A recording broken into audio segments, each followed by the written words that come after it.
Welcome to Lyric Lab Poetry. My name is Martin Jago, and in this video I'm interviewing the American poet Tom Laichas. Tom is the author of 3 collections, Empire of Eden, 63 Photographs at the End of a War, and 300 Streets of Venice, California, for which I've written a review, and that review is on the Tupelo Quarterly website. I'll put a link below the video. All that remains is for you to sit back, relax, and enjoy the interview. Tom Laichas, thank you so much for joining me and agreeing to spend some of your time chatting about poetry today. Thanks, Martin, for having me. I've spent a very pleasant morning rereading 63 Photographs at the End of a War and 300 Streets of Venice, California, two of your collections. I know there's a third, Empire of Eden, but I believe that was your first, and 300 Streets is your most recent collection. So that got me thinking about collections, and I wonder if you could share a bit of what you're currently working on in poetry terms, and what sparked that idea and where you are in the process. Well, I'm working on a project called Star Catalogs, which is a kind of send-up of 1950s rocket ship space operas, colonies to other planets, that sort of thing. I'm working on something called First Lines of Unfinished Novels, which is basically a container for work I do daily for an accountability group that I belong to, where we exchange poems every day. And the third is called Landscapes from an American Afterlife, which is more political and autobiographical. Well, so you're actually working sort of across genres, which sounds like a lot to take on, but I guess in some ways it might be helpful in terms of, being able to move away from one sort of sticking point and then going and giving your attention to another sort of project and then coming back to the one that's maybe, I don't know. I mean, I'm just talking from my own perspective as well, thinking about moving between genres, and how useful it can be just to kind of get the wheels turning. In terms of poetry, how will a poem begin for you? I mean, do poems magically appear out of thin air, or is there just something working away at the back of the head? And how do you get those initial kind of steps towards the beginnings of a poem? Step one is putting button chair. I write every day. I write for this accountability group. We don't critique one another's work. We just read it. So I'm sending out a poem a day. So I have to have something. And that more or less makes me available for whatever happens to be brewing in the back of my head. So if you're not receiving critique on those poems, if it's just the act of actually getting started, I wonder then how sort of developmentally the poem moves along, how you get it to a place where you're feeling more sure of it, and trying to get it to a place ultimately where you're happy to publish it. What happens there in the development stage? I read it aloud. I do my own edits. I then share it with others who do their edits. Revise again. I think the point at which it's ready is the point at which it sounds good when I read it aloud. And how long is that process? I mean, are some quicker than others, or do you tend to sort of arrive at a place where you're like, okay, and how do you know when it's done? There are a couple of lines that I have in this upcoming collection, Landscapes. Lines I wrote 45 years ago, that I've been kind of trying out in various forms for a long time, and finally found a place for. So the answer is some of them take a very long time. There are others, which can take a few days. But Brendan Constantine, who I admire greatly, says, how long does it take? It takes an hour, it takes 30 years. I mean, if you've been writing, I think if you've been doing anything for a long time, then a lot of the work comes faster than it would otherwise. So, with pieces that I write in a week, I feel that. I was just thinking while you were talking there about this guy doesn't suffer from writer's block. I had a question lined up. I mean, have you ever suffered from writer's block? Yeah, I did. And I started writing when I was in my 20s. Okay. And that was when I was single. And so I basically knocked off when I was in my 30s. I was doing graduate school. I was raising a child. Was We were in the early years of the marriage. So I resumed it when I turned 60, when I left teaching. And in the early years, in my 20s, it was constant creative constipation. I mean, Mm, I was doing a workshop once a week with Peter Levitt, and it was everything I could do to write anything. And what was standing in my way was the usual stuff. I mean, the idea that the work has to be really, really, really good, and that if it wasn't really good, that reflected on me personally, and all of that crap. To address that, uh, I did two things. One is I got older, you know, which means that you care somewhat less about all that stuff. The other is that I read an essay, and now these kinds of essays are actually pretty common, but at the time they weren't. This is in 2017, uh, by a guy who said that he had a sudden realization that what he needed to do was focus less on where he got published and how many poems he got published and so on, and focus more on the rejections he got. So he started mm. counting rejections, the idea being that if you are getting rejected, then you're doing the work of both writing and submitting. So he set himself a goal of 100 rejections. And I thought, yeah, okay, yeah, I can do 100 rejections. So the thing about making rejection a goal is one, yeah, you do the work and you send it out. Two, uh, you're slowed down by the fact that occasionally something's accepted. And third, you're not as conscious really of the fact that every first draft is crap. The Yeah, first yeah. time you sit down, you write something, it's crap. This line is crap. That line break is crap. And that's fine. You're just going to send it out. You're going to revise it. You're going to send it out. Somebody's going to say no, and you're going to do it again. Yeah, it's such a common theme, isn't it, in sort of the writer's life of this pressure we put on ourselves to achieve greatness on the first draft. It seems so ludicrous. I have to say, the idea of a sort of counting the rejections is very sort of anti-LA. It's more sort of New York vibe. You know what I mean? But I totally get it. Um, Over time, I wonder if you could speak a bit to how you feel about the sort of the way in which your writing has evolved. Maybe things that you've left behind as a result of that, or I mean, I suppose yes. Let's just start with that one. Uh, I think um, there's I guess I could say more tools in the toolbox. I mean, I one of the things I was able to do I don't want to say retired because I were working a lot, but when I left full-time employment and basically devoted myself to writing, is I read a hell of a lot. When I'm not writing, I'm reading. Um, so I try to read two or three books of poetry a week. I try to read a Wow. novel a week or every 2 weeks.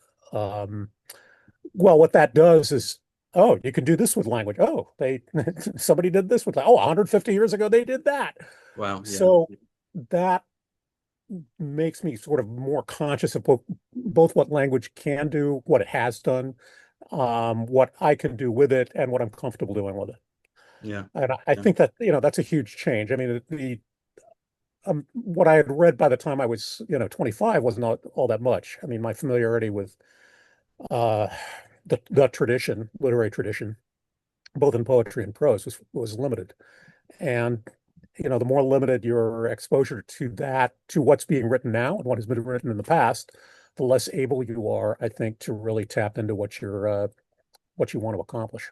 Yeah, no, it's excellent advice actually. Broadening the and deepening the sort of reading and but that thing you mentioned about, seeing how other writers do stuff and it goes somewhere. It's just there's somewhere it goes to. And well, I'll come back to that. It's just such a wonderful thing to be doing besides writing is reading. But of course, there are all these other elements that we have to take care of, which is the business side, which artists tend not to be so good at. You mentioned sort of the rejections. And I wonder if you have any strategies you'd like to share or regarding the submission process. How do you tackle that? Where does it fit in your sort of working week? And any thoughts and reflections on that process of getting work out there?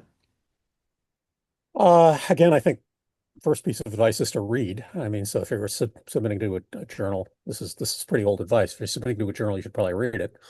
Um, I think it's a very good idea to well, I I used to only what used to, I mean 7 years ago, I was submitting only one poem, only the a small packet to a given editor. I did Yeah. not do simultaneous submissions. My feeling was that if I was doing my job and researching these journals and reading them and getting a sense of their tastes, then my chances of being published were as good as if I had sent it to 3 or 4 journals. For a while, that was true. For a number of years, I was getting my 100 rejections, but I was getting, 8 or 10 pieces published. Yeah, that's Um, very interesting. Yeah, anything else you want to add to that? yeah, yeah, yeah. The what what changed is the marketplace. I mean, the rise of Submittable and Duotrope and Chill Subs and so on has and the movement of publishers online has meant Mm, that instead of 300 people sending in their 300 packets to 300 uh, journals, you've got the same 300 people sending 3,000 packets to yeah. 300 journals, and the consequence of that is that there's just a hell of a lot more for journals to read. So I find that I do now submit. I try not to do it more than you know. So I'll submit to 2 places, maybe 3.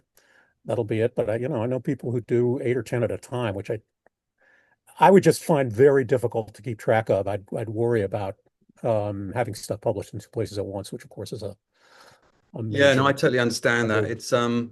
It's such it's so time consuming as well, isn't it? But it's a necessary part of the process. You want to reach, the widest audience possible. And I think what you're talking about is really sort of targeting specific magazines that you're familiar with.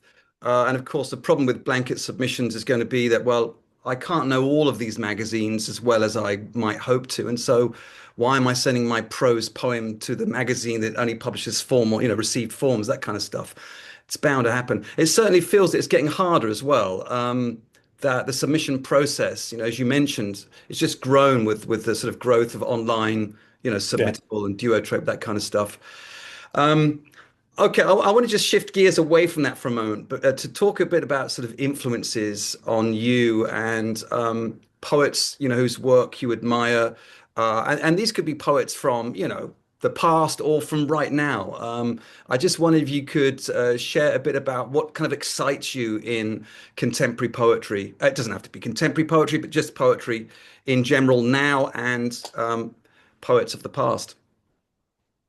Um, so I just read last week Craig Santos Perez.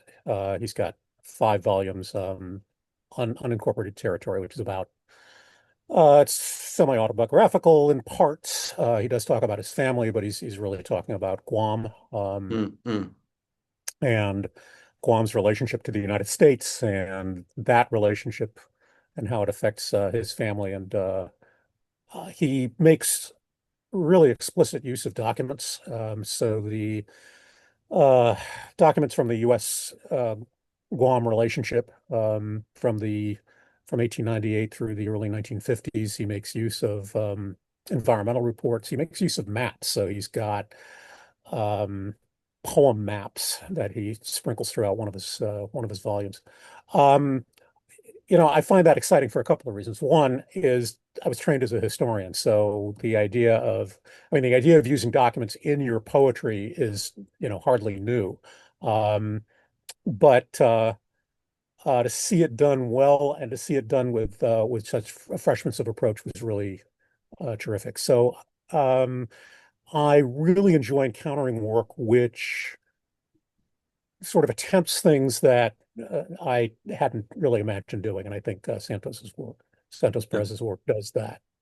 Um, if I look at the oldies, uh, I when I was a kid, I got into Tolkien, as so many kids in the '60s did, and so I read Lord of the Rings and I read The Hobbit, and I decided in the way that kids decide that I would just know everything about Tolkien. I'd be the resident expert, which now might be cool. At the time, it of course was not. But it meant that I read the Norse sagas, and I read the Kalevala, and I read the Anglo-Saxon Chronicle and the Venerable Bede. And basically, if Tolkien had read it, I wanted to read it, and that all got me to Beowulf. I really, really got into Beowulf. So I read every translation I could find of Beowulf, and for a long time, really into my 20s, I was doing these, four stress lines with alliteration and and a caesura right in the middle. Yeah. Um, so I was deeply influenced by that, and I'd say to a degree I still am. I'm far more attracted to that than I am to romantic era lyric forms. I am also attracted to work that looks back to that. I think, I mean, my taste can be fairly radical. I mean, I like reading John Cage, Mm, mm. which is, not gonna, it's purposely avoid sense. But when you talk about Um, work looking back to contemporary work that looks back to that, do you mean sort of the way in which some contemporary poets kind of have this conversation with form and content from the past? yeah, yeah, I shouldn't say looking back. I mean, making use of is probably better. I mean, Diane Seuss's Frank sonnets, and Yeah, uh, anything that I, it's generally very difficult to incorporate emotion into form. I mean, that's the challenge. yeah. Um, but when, somebody does that, Dana Gioia sometimes, I think achieves that, then I'm engaged. Um, yeah. Yeah, it feels like one of the sort of joys of working at a time when, very much I feel that the sort of landscape is alive with that sort of postmodern inquiry, which is to take, to continue pushing the sort of modernist envelope and asking questions about, well, why these forms and why this way, and how we can take them sometimes and do something utterly sort of different or playful in a way that is surprising and also a joy, and it's just, and on that point, I guess, which brings us to today, to 2026. What excites you about poetry in 2026, and what challenges do you feel lie ahead for this art form? Well, let's start with the bad news, the challenges. I mean, the money's drying up. The attention is lagging. I mean, literally, the number of people who read poetry now has fallen from. I checked this when I got your invitation to do this interview. Was I think in 2017 it was about 11 and change million people read a book of poetry a year, and now it is about in the United States. Now it's about 9 point something million. That's a fairly large drop for just 7 years, and we know the reasons. I mean, people's attention is scattered among various media. Poetry isn't taught particularly in U.S. schools.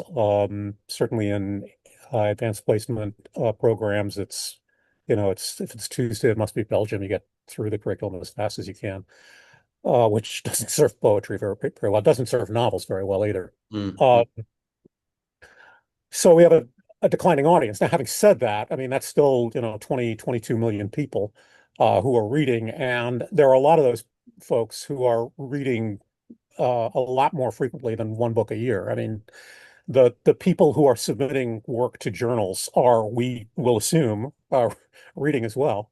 They're coming out of MFA programs where they're being exposed to, I hope, a lot of work old and new.